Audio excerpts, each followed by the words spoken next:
Bon dia, bona tarda. Us proposem un altre enigma, d'acord? De fet, aquest enigma va sobre el Renaixement i sobre un pintor que els infants de la Bressola i sobretot els de Sant Galdric coneixeu perquè vam treballar fa 2 anys, que es deia... No us ho direm, és aquell pintor que va pintar la Mona Lisa, aquella senyora que riu sense riure. Diu així, els artistes del Renaixement.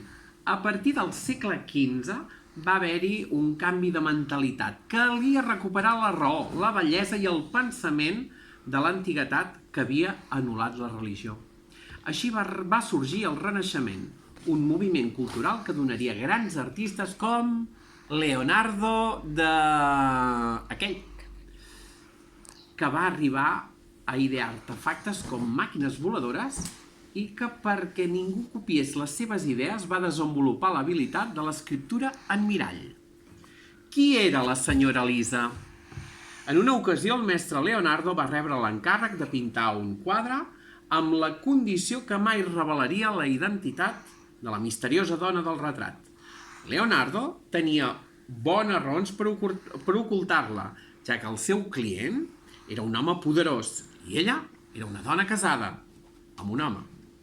Diuen que amb en Francesco Giocondo. Per això, amb ella se l'anomena la Gioconda. L'enigma. Leonardo es va posar mans a l'obra per pintar el retrat de la misteriosa dama que cada tarda puntualment anava al seu estudi de Florència per posar en secret. 2.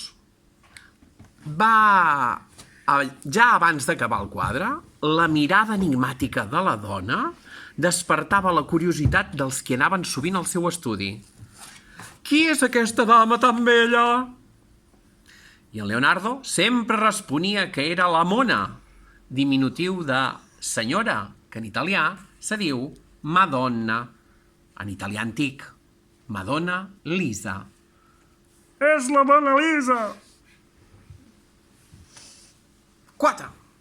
Quan va acabar el quadre, Leonardo va escriure a la factura per al seu client el nom de la retratada fent servir l'escriptura en mirall per ocultar-ne la identitat i evitar la curiositat de la gent.